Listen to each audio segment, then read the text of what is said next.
June 4న వెల్లడి కానున్న AP ఎన్నికల ఫలితాలపై dot news exclusive minute to minute live coverage. Don't miss.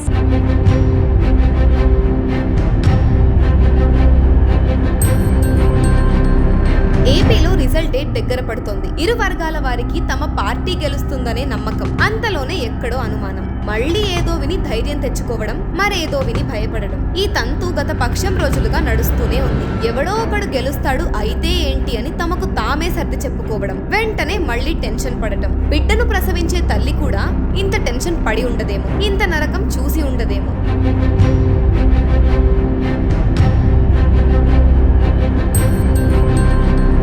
స్వామి భక్తిని చాటుకోవడానికి, అదృష్టాన్ని పరీక్షించుకోవడానికి ఇదే ఆఖరి సమయం. అందుకే గత కొన్నేళ్లుగా కలుగులో దాక్కున్న జర్నలిస్టులు, తగదునమ్మా అంటూ చిన్న చిన్న ఆర్టిస్టులు కూడా టీవీల్లోకొచ్చి తమ స్వామి భక్తిని చూపెట్టుకుంటున్నారు. ఎందుకంటే ఒకవేళ తమ పార్టీ గెలిస్తే తమ లైఫ్ సెటిల్ అవుతుందనే ఆశ.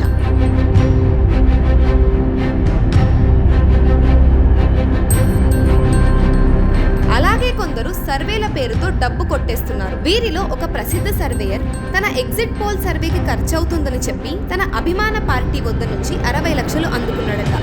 అలా అందుకున్నవాడు ఆ పార్టీకి వ్యతిరేకంగా ఉండే అంకెలు చెప్తాడా? పుచ్చుకున్న వాడిని కాదు, ఇచ్చిన వాడిని అనాలి. గత నెలన్నరగా ప్రతి ఛానల్లోనూ ఏదో ఒక ప్రీ పోల్ సర్వేనో, పోస్ట్ పోల్ అనాలిసిస్ వస్తూనే ఉంది. ఆ ఛానల్స్ అన్ని ఏదో ఒక పార్టీకి అంకితమై ఉన్నాయి కనుక సర్వే లెక్కలు కూడా ఆ అనుబంధాన్ని చాటుకునేలాగే ఉన్నాయి.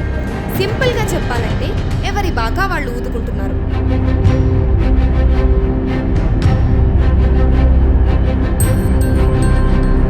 నిజానికి సర్వేలు చేస్తున్నదెవరు? పోనీ తమ ఇంట్లో పని చేసేవారో, డ్రైవర్లో లేదా వేరే ఊళ్ళో తెలిసిన వారెవరైనా క్షేత్రస్థాయి సర్వేల్లో పాల్గొన్నారా? ఎవరూ పాల్గొనకుండా ఇన్నేసి సర్వేలు ఎలా పుట్టుకొస్తున్నాయి?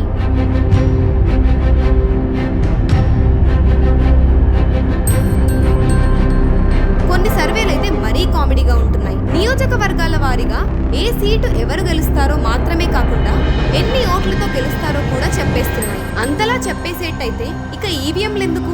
ఏం చేసినా అతిగా చేయడం, అంతలా కష్టపడి ఖర్చు పెట్టి విషయ సేకరణ చేశామని చెప్పుకోవడం అంతే.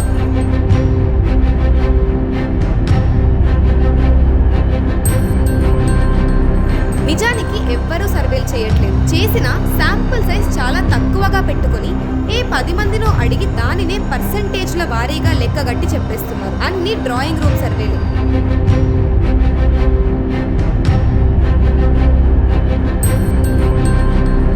వీళ్ల సంగతి ఇలా ఉంటే జ్యోతిష్యుల సంగతి చెప్పక్కర్లేదు. వైసీపీకి ఇన్నేసి సీట్లు వస్తాయని ఒక ఆయన, చంద్రబాబు ఎమ్మెల్యేగా ఓడిపోతున్నాడని మరొక ఆయన రకరకాలుగా చెప్పుకుపోతున్నారు. శాస్త్రం అలా చెబుతుందేమో అనుకుంటే ఈసారి విజయం కూటమిదే, చంద్రబాబే ముఖ్యమంత్రి అని చెబుతున్న జ్యోతిష్యులు కూడా కనిపిస్తున్నారు. అంటే చెప్పేది శాస్త్రమా, వ్యక్తులా అనే అనుమానం ఖచ్చితంగా వస్తుంది. ఇదే విషయం అడిగితే చెప్పేది శాస్త్ర ప్రకారమేనని ఒక జ్యోతిష్యుడు చెప్పాడు. ఇది ఇంకా దారుణమైన లవ్. ఏది నమ్మాలో తెలియని తను.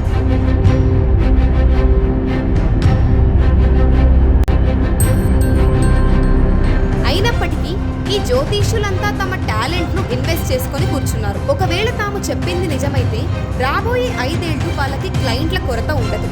తప్పితే కిమ్ అనకుండా కూర్చుంటారు. అది వేరు విషయం. అంటే ఈ జ్యోతిష్యాలు కూడా లాటరీ వ్యవహారమే అన్నమాట.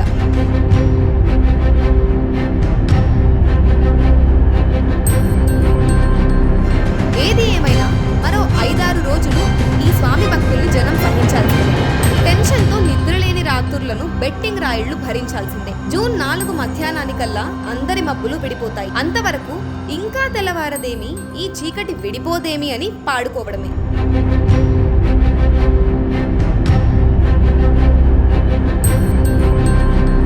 Please subscribe dot news.